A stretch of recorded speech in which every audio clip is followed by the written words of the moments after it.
बिल्कुल। और जैसा विनोद अभी बता रहे थे ग्वालियर में कि सरकारी दफ्तरों में अफरा तफरी का माहौल होना शुरू हो गया है।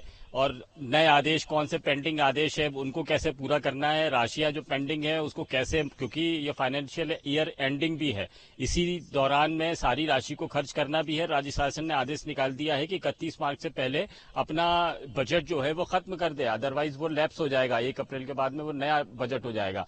तो बहुत सारे आदेश अभी निकालने का वक्त सरकारी दफ्तरों को मिला है, ऑफिसर्स को मिला है, और वो अफरा तफरी अब मंत्रालय में देखने को मिल गई है। देखिए, अभी आज मध्य प्रदेश की ही बात करें तो कर्मचारियों का आंदोलन चल रहा है कि डीए को बढ़ाया जाना चाहिए, और सरकार ने आज ही एक पहला आदेश ये निकाल दिया कि 4% डीए भी हो जाएगा। तो ऐसे जो तमाम आदेश जो अभी बहुप्रतीक्षित थे, जो सरकार जिन पर विचार कर रही थी, अब सरकार इनको टालमटोल मूड में इंतजार नहीं करेगी, या किसी और मौके का इंतजार ना करके जनता को फायदा पहुंचाने वाले सारे आदेशों पर आज ही दस्तखत करेगी। वो सारे आदेश आज ही दिए जाएंगे। पहला आदेश अभी चुका है, महंगाई भत्ते जिक्र कर रहे हैं।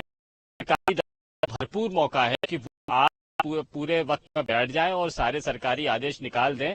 कल वैसे दोपहर 3 बजे तक का मौका है, क्योंकि जैसे ही प्रेस कॉन्फ्रेंस होगी और मुख्य चुनाव आयुक्त ये कह देंगे कि आप अब अभी से इसी वक्त से चुनावी आचार संहिता लागू होती है, उसके बाद में अफसरों की कलमें बंद हो जाएगी, उनको रख देनी होगी। कोई नया नीतिगत आदेश अब नहीं निकाला जा सकेगा। नेताओं के जुबान पर भी चुप्पी आ जाएगी। तो आज वक्त है, जमाने भर के तमाम आप वायदे घोषणाएं कर दीजिए, सारे आदेशों पर दस्तखत कर दीजिए। भरपूर वक्त है, चुनाव आयोग ने मौका दे दिया है कि आप काम कर लें। अदरवाइज आपको पूरे चुनाव के खत्म होने का इंतजार करना होगा, और अगली बार जो भी सरकारी आदेश निकलेगा वो अब कम से कम 3 या 4 महीने बाद, या कि दिल्ली में नई सरकार के आने के बाद में ही हो जाएगा।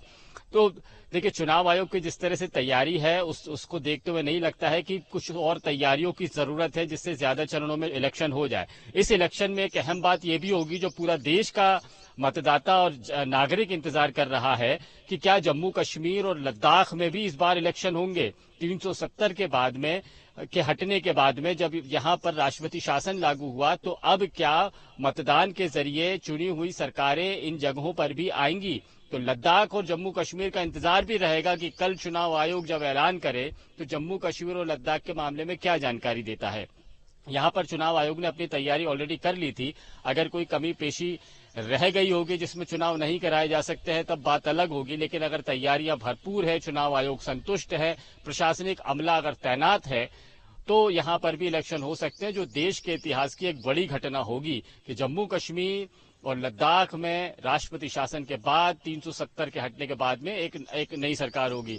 और मध्य प्रदेश के लिहाज से बात करें तो जितना इंतजार वोटर्स को है, उससे ज्यादा इंतजार बीजेपी, कांग्रेस और दूसरे तमाम दलों को है, क्योंकि ये वो इलेक्शन है जब एक तरफ बीजेपी चुनाव लड़ रही है एनडीए के साथ में, दूसरी तरफ समूचा विपक्षी दल इंडिया अलायंस के नाम से इलेक्शन लड़ रहा है, और उसकी आंच मध्य प्रदेश पे भी आई है। मध्य प्रदेश में भी 29 में से एक सीट अलायंस लड़ रहा है, इंडिया अलायंस लड़ रहा है। खजुराहो में जहां बीजेपी के प्रदेश अध्यक्ष वीडी शर्मा बीजेपी के उम्मीदवार हैं, वहीं दूसरी तरफ तमाम विपक्ष इकट्ठा होकर खजुराहो में ताकत लगाएगा और वीडी शर्मा और बीजेपी को हराने की कोशिश करेगा। तो यहां समाजवादी पार्टी को इंडिया अलायंस ने टिकट दिया है। कांग्रेस, आम आदमी पार्टी जैसे और दूसरे दल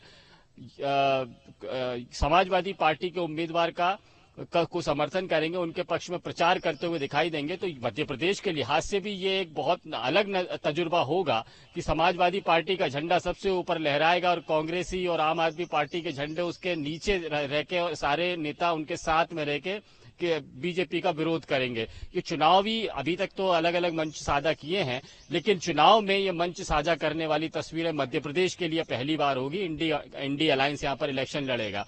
बीजेपी और कांग्रेस के लिए भी यहां पर वक्त है। अभी तक जो उम्मीदवार घोषित हो चुके हैं वो अपने अपने क्षेत्रों में जाकर घोषणाएं कर सकते हैं, लेकिन चुनावी आचार संहिता लागू होने के बाद में भी इन पर भी लगाम आ जाएगी, बंदिश आ जाएगी। अब वो जो भी करेंगे, जो व्यवहार करेंगे, उनका सार्वजनिक तौर पर घूमना फिरना, मिलना जुलना, मीटिंग्स करना, ये सारा का सारा आचार संहिता के दायरे में आ जाएगा। अब वो बोलेंगे लेकिन चुनावी आचार संहिता और गाइडलाइन का पालन करते हुए बोलेंगे, ऊल जुलूल बोलना, बात करना, ये सब अब मुमकिन नहीं होगा। और यही बात कार्यकर्ताओं पर भी लागू होगी, क्योंकि चुनाव आयोग के कई जिला निर्वाचन अधिकारियों ने ये आदेश जारी कर दिए हैं कि चुनावी आचार संहिता के दौरान में किस तरह का बर्ताव रखना है। यानी तलवार, कटार या त्रिशूल लेकर भी आप चुनाव में नजर आते हैं तो वो आचार संहिता का उल्लंघन होगा। इस बार चुनाव आयोग ने जो गाइडलाइन जारी की है वो परंपरागत और पिछले चुनावों की तरह नहीं है, बल्कि नई गाइडलाइंस है।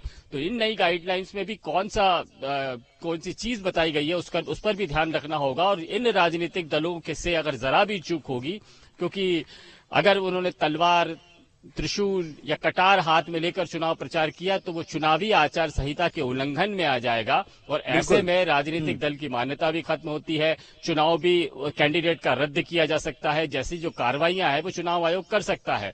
तो इस बार का इलेक्शन पिछले इलेक्शंस की तरह नहीं है। चुनावी लिहाज से जितना बड़ा लोकतंत्र का त्योहार है उतना ही तैयारियां, एहतियात जैसे कदम इस बार हम मतदाताओं को भी और साथ ही साथ में राजनेताओं और प्रत्याशियों को भी यहां पर देखने को मिलेंगे। तो बहुत बड़ा वक्त है, लोकतंत्र के त्योहार के ऐलान का वक्त आने वाला है। मतदाता जितना उत्साहित है उससे ज्यादा उत्साह इन राजनीतिक दलों को है। जिन तैयारियों के साथ, जिन राजनीतिक पैंतरों के साथ में ये मैदान में उतरने की तैयारी कर रहे थे, अब मैदान में उतरने की बारी आ जाएगी। जितना उत्साह मतदाताओं को है उतना राजनीतिक दलों को। और आपने महत्वपूर्ण जानकारी बताई संदीप की कि आचार संहिता के बाद किस तरह के प्रतिबंध नेताओं